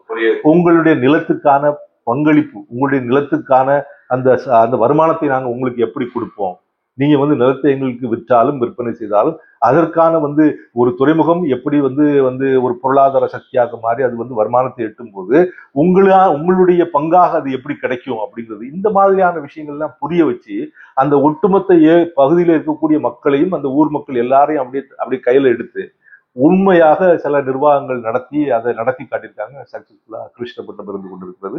இன்னைக்கு அது கை மாறிடுச்சு. பட் ஆனாலும் கூட அது உருவாக்கப்பட்ட போது அப்படித்தான் ஆச்சு. அந்த மாதிரி முயற்சிகள் தொடரணும்னு. ஆமா, மக்களுடைய பங்களிப்பு இருக்கணும்ல. இன்னொரு கேட்கணும்னு நினைக்கிறது, டீப் ஓஷியன் மிஷன், டிஓஎம்னு சொல்றாங்க. மத்திய அரசு கிட்டத்தட்ட 4000 கோடி ரூபாய்க்கு மேல முதலீடு பண்ணிருக்கு அப்படிங்கிறாங்க. அது என்ன அந்த திட்டம், என்ன அது, என்ன அவ்வளவு மேசிவ் இன்வெஸ்ட்மெண்ட் அப்படின்னா? நான் ஏற்கனவே வந்து ஒரு எத்தனையோ லட்சம் கோடி பொருளாதாரம் உள்ள இந்தியாவில் வந்து 4000 கோடி அப்படிங்கிறது வந்து ஒரு பெரிய விஷயங்களே இல்லை. ஆனாலும் ஒரு இந்த ஆய்வுகள் எல்லாம் முதல்ல என்னன்னா, இந்த திட்டங்கள் அறிவிக்கப்படுகின்றன, இந்த நிதி வந்து அறிவிக்கப்படுகிறது, ஆனால் செயலாக்கத்துக்கு வருகிறதா அப்படின்னு கேட்டா இல்லை. உதாரணமாக இன்னைக்கு ஃபிஷரிஸ் சர்வே ஆஃப் இந்தியா அப்படின்னு ஒரு நிறுவனம் இருக்கிறது. அந்த நிறுவனத்துக்கு வந்து ஒரு அலுவலகம் காசிமேட்ல இருக்கு.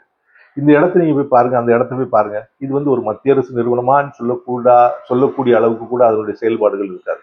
அங்க யார் வாரா, யார் இயக்குனர், என்ன நடக்குது, எப்படியான ஒரு செயல்பாடு, இவங்க எந்த பங்களிப்பை மத்திய அரசுக்கு கொடுக்குறாங்க, இந்த நிர்வாகம் எப்படி செயல்படுகிறது, இதற்கு வருமானம் எப்படி வருது, இப்படிதான் நிறைய இந்த மத்திய அரசு வருமானங்கள் எப்படி ஆகுது அப்படின்னா, மாநில அரசுக்கும் மத்திய அரசுக்கும் உள்ள உறவுகள் தெளிவில்லாமல் இருந்தால், மாநில அரசு மத்திய அரசோடு முரண்பட்டும், மத்திய அரசோடு மாநில அரசுகளோடு ஒரு நிர்வாக தொடர்பு இல்லாமல் இருந்தா என்ன ஆகுது அப்படின்னா, மாநில அரசில் செயல்படக்கூடிய மாநில அரசு ஸ்தாபனங்களோடு மத்திய அரசு சார் ஸ்தாபனங்களும் மாநிலங்களில் இயங்கி கொண்டிருக்கின்றன. அந்த இயக்கம் என்ன ஆயிருது அப்படின்னா, மாநில அரசினுடைய கட்டுப்பாட்டில் இல்லாத காரணத்தால் மத்திய அரசின் கண்காணிப்பு டெல்லியிலிருந்து செய்யப்பட வேண்டியிருப்பதால் இங்க இருக்கிறவர்கள் தன்னுடைய இருப்பையே காட்டிக்கொள்ளாத ஒரு சூழலில் இருந்து கொண்டிருப்பார்கள். ஆனால் அவர்களுக்கான வருமானம், அவர்களுக்கான அந்த அந்த அந்த செலவுக்கான நிதி இதெல்லாம் வந்து பை டிஃபால்ட் சொல்லுவாங்கல்ல, தானா வந்துகிட்டு இருக்கும். எண்ணெய் ஓட்டி இங்க வந்து எண்ணெய் ஓட்டி அப்படி இருக்கு, நேஷனல் இன்ஸ்டிடியூட் ஆஃப் ஓஷன் டெக்னாலஜின்னு ஒன்று. நீங்க டீப் சி இதை பற்றி கேட்டதுனால நான் அதை சொல்றேன். ஃபிஷரிஸ் சர்வே ஆஃப் இந்தியா அப்படின்னு இருக்கு.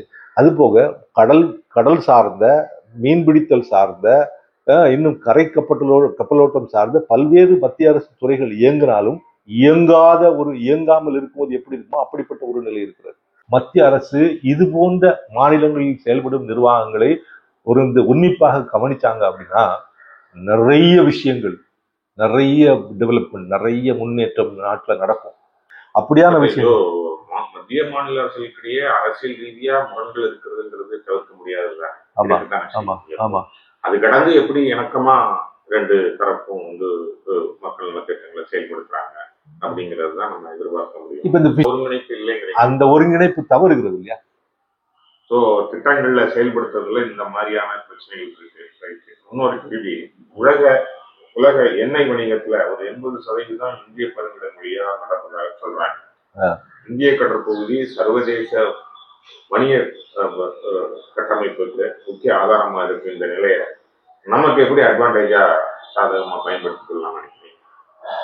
சொன்னாலும் சொல்லலாட்டியும் இந்திய பெருங்கடல் அப்படிங்கிறது வந்து ஒரு நம்முடைய தீபகற்பம் சார்ந்த ஒரு பெயர் அதுக்கு கிடைச்சிருக்கு.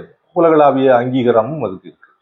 ஆனால் உலகத்துல நடக்கக்கூடிய 80% கடல்வழி வாணிபத்தினுடைய பாதை இருக்குயா, பாதை இந்திய கடல் மூலமாகத்தான் இருக்கு. ஏன் அப்படி இருக்கு அப்படின்னா, அது ஆர்டிக் பகுதியோ அண்டார்டிக் பகுதியோ இல்லையா? அப்போ அந்த கடல் பரப்பு இருக்கு இல்லையா, அது வந்து அதுவும் டிராபிக்கல் தானே. அப்ப டிராபிக்கல் அப்படி இருக்கும்போது மிக தெளிவான வளமான ஒரு கப்பல் போகுதுன்னா அந்த கப்பலை நீங்க பார்க்கலாம். இப்போ நீ ஆர்டிக் பகுதியில் ஒரு கப்பல் போகுதுன்னா அது உறைஞ்சு நிற்கும், அல்லது அதை பார்க்க முடியாது. இப்ப இங்க இந்த பகுதி அப்படிப்பட்ட ஒரு பகுதி, செழிப்பான ஒரு இடம். அதனால என்ன பண்றாங்க அப்படின்னா, உங்களுடைய அது மட்டும் இல்லாம பல்வேறு நாடுகள் என்ன சொல்றாங்கன்னா, உலகளாவிய கடல்வழி வாணிபத்தில் இருக்கக்கூடியவங்க என்ன சொல்றாங்கன்னா, we are strategically placed அப்படிம்பாங்க. ஒரு வரைபடத்தை, உலக வரைபடத்தை நீங்க உங்க முன்னால விரிச்சு வைங்க. அப்படி விரிச்சு வச்சுட்டு சிங்கப்பூர் எங்க இருக்குன்னு பாருங்க, இந்தியா எங்க இருக்குன்னு பாருங்க. சிங்கப்பூர் அப்படிங்கிறது இந்தியாவில் உள்ள ஒரு மாநிலத்தில் உள்ள ஒரு மாவட்டத்தில் உள்ள ஒரு தாலுக்கா அளவுக்கு இருக்குமா அப்படிங்கிறது கூட சந்தேகம் தானே. மலேசியாவில் ஒரு ப்ராவின்ஸ், இந்த ப்ராவின்ஸ் ஆகப்பட்டது. ஆனா இன்னைக்கு இப்படிப்பட்ட இந்த சிங்கப்பூர்ல வந்து ஒரு நாளைக்கு 3000 கப்பல்கள் வந்து போகுது அப்படின்னா, அப்ப இந்தியாவுக்கு எத்தனை கப்பல்கள் வந்து போகணும்? இந்தியாவின் துறைமுகங்கள் வந்து எத்தனை கப்பல்கள் வந்து போகணும்? மிகப்பெரிய அளவுல கப்பல்கள் வந்து போகணும்ல. அப்போ அந்த மாதிரியான ஒரு முன்னேற்றத்தை நாம கொண்டு வரல, அக்கறையோடு கொண்டு வரல. இந்தியாவில் வந்து 12 துறைமுகங்கள் பிளஸ் இன்னொரு லிமிடெட் துறைமுகம் 800 துறைமுகம் சேர்த்து 13 துறைமுகங்கள், இன்னும் மிகப்பெரிய தனியார் துறைமுகங்கள், இன்னும் சிறிய துறைமுகங்கள் அப்படின்னு 200-250 துறைமுகங்களுக்கு மேல இருக்கு. அப்படி இருக்கக்கூடிய இந்த இந்திய நாட்டில் வந்து நம்முடைய பொருளாதாரத்தை, அதாவது ஏற்றுமதியாகவும் இறக்குமதியாகவும் வரக்கூடிய சரக்குகளை வெளிநாட்டு கப்பல் நிறுவனத்தில் உள்ள கப்பல்கள் தானே சுமந்து வருகிறது. 97% கொண்டு வருது அப்படின்னா, நீலவழி பொருளாதாரம் அப்படிங்கிறது வந்து எவ்வளவு பெரிய ஒரு வியாபார வாய்ப்பை உங்களுக்கு முன்னால வச்சிருக்கு. நீங்க வந்து உங்களுக்கே வர்றது, நீங்க ஏற்றுமதி செய்யக்கூடிய பொருள், நீங்க இறக்குமதி செய்யக்கூடிய பொருள், இரண்டுக்குமே நீங்க தான் உரிமையாளர். இந்தியாவில் இருக்கக்கூடிய தொழில் அதிபர்கள் தான் உரிமையாளர்களாக இருக்கார். இப்படிப்பட்ட உரிமையாளருக்கு வரக்கூடிய, அவர்கள் அனுப்பக்கூடிய சரக்கை சுமந்து வருவது வெளிநாட்டுக்காரனுடைய கப்பல். ஒரு பெரும் வாய்ப்பு இருந்து அதை வந்து ஒரே முறையில் பயன்படுத்தாம இருக்கணும். கண்டிப்பாக இந்த டிகேட் இருக்குல்ல, இந்த 2021-30 இந்த டிகேட்டை வந்து கடல் தசாப்தம்னு யுஎன் ஐக்கிய நாடுகள் சபை வந்து டிக்ளேர் பண்ணியிருக்கு. இந்த புரிதலுடன் நம்முடைய செயலாக்கம் எப்படி இருக்கணும்னு நினைக்கிறீங்க? இந்த டிகேட் எல்லாத்தையுமே வந்து நுகர்வு யுஎன் ஓஷியன் டிகேட் அப்படின்னு அப்படி இந்த மாதிரியான வந்து, அதாவது ஒரு புயலுக்கு பேர் வைக்கிற மாதிரி, ஒரு நூற்றாண்டுக்கு பேர் வைக்கிற மாதிரி, அல்லது இந்த மாதிரியான பேர் வைக்கிறதோட நின்று போகிறது தான். இப்போ இந்த மாதிரியான செயல்பாடுகள், அக்கறையான செயல்பாடுகள் உள்ள வரணும். பாரம்பரியமான மக்களை வந்து நீங்க வந்து அவருடைய அறிவை நீங்க பயன்படுத்தணும், அவர்களையும் இணைத்து கொண்ட ஒரு பொருளாதார சக்தியை நீங்க உருவாக்கணும், அவர்களையும் இணைத்து கொண்ட ஒரு வாழ்வாதார வாய்ப்புகளை நீங்க உருவாக்கணும்.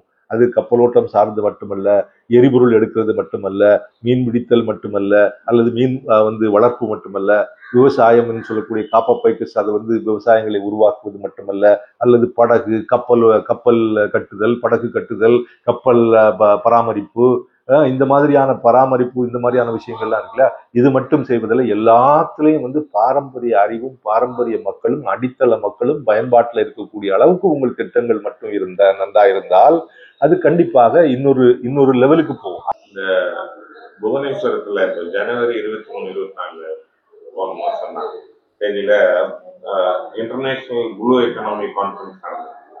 அதுல எதுவும் நீங்க பங்கேற்பதற்கு வாய்ப்பு கிடைச்சதா? இல்ல அது குறித்து அந்த மாநாட்டினுடைய முடிவு குறித்து இல்ல அந்த இது மாநாடு கேள்விப்பட்டனே தவிர அதுல பங்கு கொள்ளக்கூடிய ஒரு வாய்ப்பு எனக்கு கிடைக்கல. இந்த மாதிரியான மாநாடுகள் எல்லாம் நாம் பங்களிக்கக்கூடிய ஒரு வாய்ப்பு கிடைத்தா அதை பற்றிய ஒரு அறிவிப்புகளோ அல்லது நமக்கு இப்போ ஒரு இன்விடேஷன் சொல்றாங்க இல்லையா, ஒரு அழைப்பிதழ், இந்த மாதிரி இருக்கும்போது அக்கறையோடு நிறைய கருத்துக்களை முன்வைக்கலாம். ஆனால் என்ன அப்படின்னா, பெரும்பாலும் இந்த மாதிரி நடக்கக்கூடிய நிகழ்வுகள் எல்லாமே அரசு அதிகாரிகள் மட்டத்துல நடக்குது. அப்படி அவர்களுக்கு விருப்பமானவர்களும் அப்படின்னு கொண்டு வராங்க. அவர்களுக்கு விருப்பமானவர்கள் இப்ப அதிகபட்சம் என்ன இருப்பாங்க, ஒரு கல்லூரியில பேராசிரியர், கடலியல் பேராசிரியராக இருப்பார், அல்லது ஒரு ஐஐடியில கடல் துறை சார்ந்த உள்ளவராக இருப்பார். இவங்களுக்கு எல்லாமே என்ன அப்படின்னா, புத்தக அறிவு இருக்கும், டெக்னாலஜி இருக்கும். ஆனால் இந்த டெக்னாலஜியும் அந்த கலை சொற்கள் தெரிஞ்சிருப்பாங்க, அல்லது தொழில்நுட்பம் புதிதாக வரக்கூடிய விஷயங்களை பற்றி பேசுவாங்க. ஆனால் இந்த தொழில்நுட்பத்தின் மூலம் மக்கள் பயனடைகிறார்களா அப்படிங்கிற அந்த பயன்பாட்டு தளம் இருக்கு இல்லையா, அதுக்கும் அவங்களுக்கும் உறவே இல்லாம இருக்கும். நீல பொருளாதாரத்தினுடைய மதிப்பு உலக அளவில் ஒரு $24 trillion ஒரு எஸ்டிமேட் சொல்லுது. உலக அளவில் மீன்களுடைய உற்பத்தியில இந்தியா 3வது நாடா இருக்குது. மீன் மற்றும் கடல்சார் பொருட்களின் ஏற்றுமதியிலும் முக்கிய பங்கு வகிக்குது. அப்படியெனில் வருங்காலத்தில் நீல பொருளாதாரத்தில் இந்தியாவின் பாய்ச்சல் பெரும் பாய்ச்சலா இருக்குமா? அக்கறையோடு நீங்க சொன்ன மாதிரி நடவடிக்கைகள் எடுக்கப்படணுங்கிறது அக்கறையோடு நீங்க இந்த அரசு முனைப்போடு செயல்பட்டால், மீன்பிடித்தல் சார்ந்து மீனவர்கள் இருக்கிறார்கள். நான் ஏற்கனவே சொன்னது போல தொழில்முறை மீனவர்கள், வணிக மீனவர்கள், பாரம்பரிய மீனவர்கள் இருக்கிறார்கள். இவர்களை புரிந்து கொண்டு இவர்களுக்கான திட்டங்கள் முன்னெடுக்கப்பட வேண்டும். ஏன் நம்ம வேற ஒரு சாதாரணமான ஒரு அரபு நாட்டில் போய், ஒரு துபாயில போய் ஒரு மீன் கிடைப்பாங்க, எப்படி இருக்கு நம்ம நாட்டு மீன் கடை எப்படி அப்படிங்கிறத பாருங்க. இப்போ ஒரு அரபு நாட்டில் போய் அல்லது ஒரு வெளிநாட்டில் போய் சிங்கப்பூர் பகுதியில் போய் மீன்பிடி துறைமுகம் எப்படி இருக்கிறது, நம்முடைய மீன்பிடி துறைமுகம் எப்படி இருக்கிறது பாருங்க. அக்கறையற்ற செயல்பாடுகள் முதலில் குறைக்கப்பட வேண்டும். அந்த அக்கறையோடு அரசு வரணும். அரசு அதிகாரிகள் தங்களுடைய வேலையை செய்யறாங்க. ஆனா இந்த கற்பனை அப்படிங்கிறது இருக்கு இல்லையா, ஒரு பொருளாதாரம் குறித்த ஒரு தேடல், ஒரு கற்பனை அப்படிங்கிறது அவங்களுக்கு இல்லவே இல்லையே. இந்த நாடு ஒரு மிகப்பெரிய பொருளாதார நாடாக மாறணும், கடல்வழி வாணிபத்தின் முன்னோடியாக மாறணும், பழைய அந்த maritime supremacy of the past has to be taken back அப்படிங்கிற மாதிரி என்ன யாருக்குமே இல்லையே. கண்டிப்பாக கள அறிவு இல்லவே இல்லை. இங்க சென்னையில national institute of ocean technology நீங்க ஏற்கனவே சொன்னீங்க, அதே மாதிரி national center for sustainable coastal management அப்படிங்கிற மாதிரி அமைப்புகள், அப்புறம் நீங்க சொன்ன fisheries center, survey of India அந்த மாதிரி அதெல்லாம் நீங்க சொன்ன மாதிரி எப்படி நீங்க ஏற்கனவே சொன்னீங்க, அது எதிர்பார்க்கிற எப்படி செயல்படணுமோ அவ்வாறு செயல்படலைங்கிறது. பட் இந்த அமைப்புகள்லாம் சென்னையை மையமா கொண்டு இருக்குங்கிறது இருக்குல்ல, அதனால தமிழ்நாட்டுக்கு குறிப்பா இருக்கணும் வளங்கள், இந்த நீல பொருளாதாரத்தை முன்னெடுத்து செல்றது, அதனுடைய பங்களிப்புகள் அப்படிங்கிற மாதிரி ஒண்ணுமே இல்லை அப்படிங்கிறது தான் நம்முடைய குறைபாடுகள். இந்த மாதிரி டிஸ்கோர்ஸ் இருக்குல்ல, இந்த மாதிரியான ஒரு உரையாடல்கள், இந்த மாதிரியான ஒரு செய்திகள் மக்களுக்கு போய், அரசு நிர்வாகத்துக்கு போய், ஓ இப்படி ஒரு டிபார்ட்மெண்ட் இருக்கா, எண்ணெய் ஓட்டின்னு ஒண்ணு இருக்கா, விசிறி நிர்வாகம் ஒண்ணு இருக்கா, அங்க என்னப்பா நடக்குது அப்படிங்கிற பார்வை திரும்பும் அப்படிங்கிற ஒரு நம்பிக்கை எனக்கு இருக்கு. ஒரு முக்கியமான கேள்வி, நீல பொருளாதாரம் கடல்சார் வாழ்வும் வாழ்வாதாரமும் அப்படிங்கிற தலைப்புல உங்கள் புத்தகம் ஒன்று சமீபத்துல வந்திருக்கு, காலத்தில் மிகவும் பரபரப்பாக பேசப்பட்ட சாகர்மாலா திட்டம், ஆழ்கடல் மீன்பிடிப்பில் தொடரும் பிரச்சனைகள், தமிழ்நாட்டு கடல் பொருளாதார வளர்ச்சிக்கான வாய்ப்புகள் மற்றும் நீல புரட்சி வரை பலவும் இப்புத்தகத்தில் பேசியிருக்கிறது. இந்த புத்தகத்தின் உள்ளடக்க அடிக்கோட்டை வாசிப்பவர்களுக்கு சுருக்கமாக விளக்க முடியுமா? அதாவது அடித்தள மக்களை புறந்தளித்து வந்து எந்த ஒரு பொருளாதார செயல்பாடும் இருக்காது. அதாவது ஒரு பேரியல் பொருளாதாரம் வளமாக இருக்க வேண்டும் என்றால் அதற்கு நுண்ணியல் பொருளாதாரம் பங்களிக்க வேண்டும். அதுபோல ஒரு நுண்ணியல் பொருளாதாரம் இலக்குகள், நுண்ணியல் பொருளாதார இலக்குகள் இருக்காங்க இல்லையா? சாதாரண ஒரு அடிப்படை தனி மனித வாழ்க்கை. இந்த தனி மனித வாழ்க்கை வந்து பாதுகாப்பாக இருக்கிறது அப்படின்னா அந்த பேரியல் பொருளாதாரம், பேரியல் சக்திகள் அந்த பாதுகாப்பை உருவாக்கி கொடுக்கணும் இல்லையா? ஒரு காவல் நிலையம், ஒரு நீதிமன்றம், ஒரு சாலை போக்குவரத்து, இந்த மாதிரியான அரசு கொடுக்குறது. அப்படிங்கும்போது தான் ஒரு தனி மனிதன் வாழ முடியும். அந்த தனி மனிதனும் இந்த இந்த பேரியல் பொருளாதாரத்தின் ஒரு அங்கம் அப்படின்னு அவனை நினைச்சு அந்த அங்கமாக தன்னுடைய பொருளாதார செயல்பாடுகள் மூலம் தன்னுடைய வாழ்க்கை செயல்பாடு, நாம் ஒரு தேசம், இந்த நாடு முன்னேற்றம், என்னுடைய முன்னேற்றம் இந்த நாட்டின் முன்னேற்றம், என்னுடைய ஒழுக்கம் இந்த நாட்டின் ஒழுக்கம், என்னுடைய பாதுகாப்பு இந்த நாட்டினுடைய பாதுகாப்பு, அப்படி நுண்ணியல் பொருளாதாரத்திற்கு பாதுகாப்பு அளிக்காத பேரியல் பொருளாதாரமும், பேரியல் பொருளாதாரத்திற்கு பங்களிப்பு செய்தாத நுண்ணியல் இலக்குகளும் வாழ்ந்ததாக சரித்திரம் இல்லை. அதுதான் நீல பொருளாதாரத்தில் சொல்லியிருக்கேன். அது பல கட்டங்களுடைய தொகுப்பா இருக்கு. பல பிரச்சனைகள் பற்றி நீங்க பேசுறீங்க. ஆமா. ஒவ்வொரு தலைப்பிலையும் கடலோரம் சார்ந்தும், கடலோர மக்கள் வாழ்க்கை சார்ந்தும், கடலோர பொருளாதாரம் சார்ந்தும், கடல் வழி வாணிபம் சார்ந்தும் பல்வேறு கருத்துக்கள், பல்வேறு காலங்களில் எழுதப்பட்ட கட்டுரைகளுடைய முக்கியமான கட்டுரைகளுடைய தொகுப்பு. தமிழ்ல இந்த மாதிரி பொருளாதாரம் சார்ந்து வர்ற புத்தகங்களே ரொம்ப குறைவு. குறிப்பா நீல பொருளாதாரத்துக்காக முழுக்க முழுக்க எக்ஸ்க்ளூசிவா அப்படியான ஒரு புத்தகம் வந்து நீங்க உங்க எழுத்தாளர் இருக்கிறதுல ரொம்ப முக்கியமான கருத்து. அதுல கடைசி சாப்டர் ஷிப் ஹேண்ட்லிங்னு ஒரு தலைப்பு கொடுத்துருக்கீங்க. அது என்னுடைய கியூரியாசிட்டி கேட்குறாங்க, என்ன ஷிப் ஹேண்ட்லிங்? அதாவது மரக்கலங்களுக்கு காய்கறி மற்றும் மது வந்து கொடுக்கக்கூடிய ஒரு தொழில். அதாவது கப்பலுக்கு மளிகை சாமான் கொடுக்கக்கூடிய ஒரு தொழில். இல்ல, எல்லாத்துக்கும் தமிழ்ல தலைப்பு வச்சிருக்கீங்க, இது மட்டும் ஷிப் ஹேண்ட்லிங். அதுக்கு தமிழ் படுத்த முடியல. மரக்கலங்களுக்கு அவர்களுக்கு தேவையான உணவுப் பொருட்கள் கொடுக்கக்கூடிய ஒரு தொழில் தான் அந்த ஷிப் ஹேண்ட்லிங். கடைக்குள்ள இருக்கிற கப்பலுக்கு கரையில இருந்து இங்க போய் கொடுத்து, ஆமா, அது கப்பல் தளத்துல இருந்தாலும் கொடுப்பாங்க. Ship handling. Ship handling. Okay. காய்கறி ஜாமான் வாங்கி கொடுக்குறது. கடைசி சாப்டர் அதுவா இருந்தது, அதுக்காக தான் நான் கேட்டேன். ரொம்ப வருஷத்துக்கு முன்னாடி நான் தினமணியில ஒர்க் பண்ணும்போது ஒரு தலைப்பு போட்டாங்க, நச்சு கழிவை கடலில் போட்ட அலைபாயும் மர்மக்கப்பம். நடுக்கடல்ல கழிவுகளை போட்டுறதுக்கு அவங்க ஒரு கப்பல் தனது அந்த ஐடென்டிட்டி தெரியல, அதான் செய்தி உள்ளாட்டாங்க. இன்னைக்கு ஞாபகம் இருக்கு. அத இப்ப அது தொடர்பா ஒரு செய்தி படிச்சேன். அதுல வந்து 2017 கடல்ல கொட்டப்படும் கழிவுகள் வந்து ஒரு நிமிஷத்துக்கு ஒரு லாரி அப்படின்னு இருக்குது. இது 2030 வந்து 2 லாரியா போயிடும். 2050 4 லாரி வேஸ்ட் வந்து ஒரு நிமிஷத்துக்கு கடலில் கொட்டப்படும். கிட்டத்தட்ட பாத்தீங்கன்னா அப்போ வந்து மீன்களை விட கொட்டப்படுகின்ற கழிவுகள் அதிகமா இருக்கும் அப்படின்னு கடல் சார்ந்தவர்கள் சொன்னதா ஒரு செய்தி இப்போ இது குறிப்பிடப்படும். இது மிகப்பெரிய வியாபாரி நாடுகள்ல இன்னும் வந்து அந்த நெகிழி பிளாஸ்டிக் பையெல்லாம் சார்ந்து பப்ளிக்ல கொட்டக்கூடாதுங்கிற மாதிரி விழிப்புணர்வு இப்பதான் ஏற்படுத்திட்டு வரோம். அப்படிங்கும்போது இங்க அது பெரிய சவாலா இருக்கும். அப்போ இந்த சவாலை வந்து எப்படி நீல புரட்சியில இந்த சவாலை நம்ம எப்படி எதிர்கொள்ளலாம்? காந்தி வந்து என்ன மாதிரியான நான் புரிஞ்சுக்கிட்டேன் அப்படின்னா, காந்தியை நான் நேர்ல பார்த்ததில்லை. ஆனா காந்தியவாதியா வாழ்ந்த என்னுடைய முன்னோர்கள், எங்கள் தாத்தான்னா அம்மா தாத்தா, அப்பா தாத்தா, இவர்களெல்லாம் காந்தியாவே பார்த்துக்கலாம். அப்படி வந்து ஒரு ஒரு கிராம பகுதியில் இருக்கக்கூடிய தன் வயதுக்கு ஒத்தவர்களை தன்னை போலவே இலட்சியம் உள்ளவர்களாகவும் லட்சியவாதியாகவும் உருவாக்கக்கூடிய திறமை அவருக்கு இருந்தது. அப்படி உருவானாங்க. அதுபோல சமூக அக்கறை உள்ள பிரஜைகளாக நாம முதல்ல மாறணும்.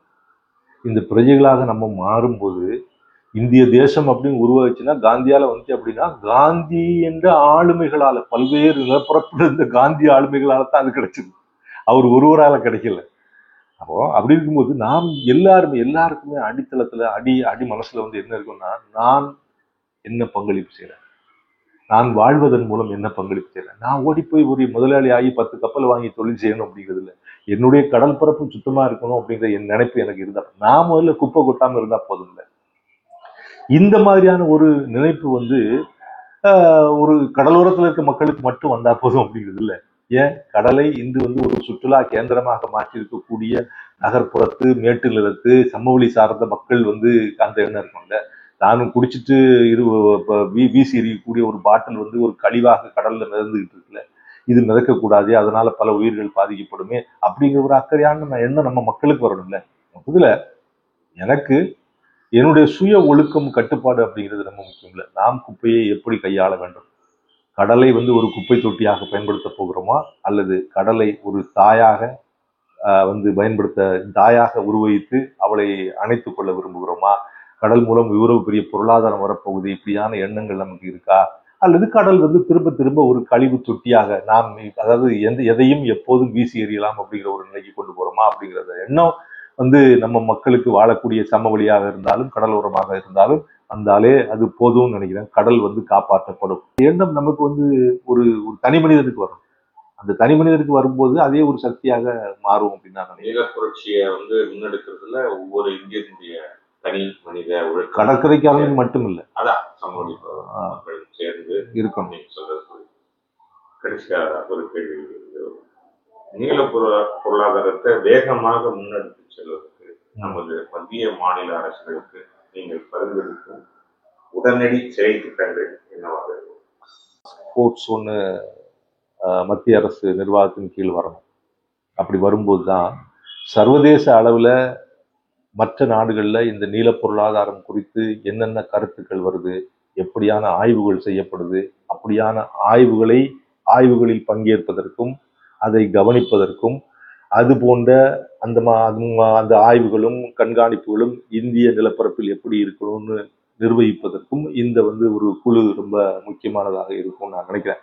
முதல்ல அந்த குழு ஏற்படுத்தப்பட்டு அதில் தகுதியானவர்கள் இருக்கணும். தகுதியானவர்கள் அப்படிங்கிறது வந்து பெரிய படிப்பாளிகள் மட்டும் இல்லாமல் சாதாரணமாக கடலோரத்தில் இருக்கக்கூடிய ஒரு ஏழை மீனவன் வரைக்கும் அங்கே இருக்கணும். இந்த பொருளாதாரம் மேம்படுத்தப்பட வேண்டும் என்றால் அந்த ஆட்சி அமைப்பு குழுவில் அரசு தான் நியமிக்குது. அவன் கண்டிப்பாக வந்து இந்திய ஆட்சி பணி அலுவலராக மட்டும்தான் இருக்கணும்னு அவசியம் இல்லை.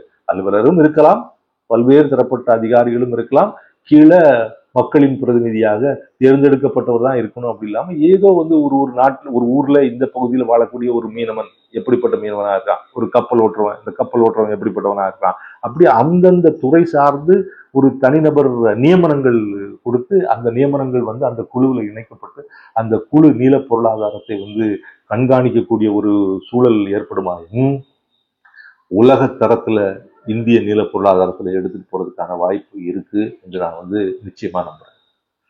நன்றி.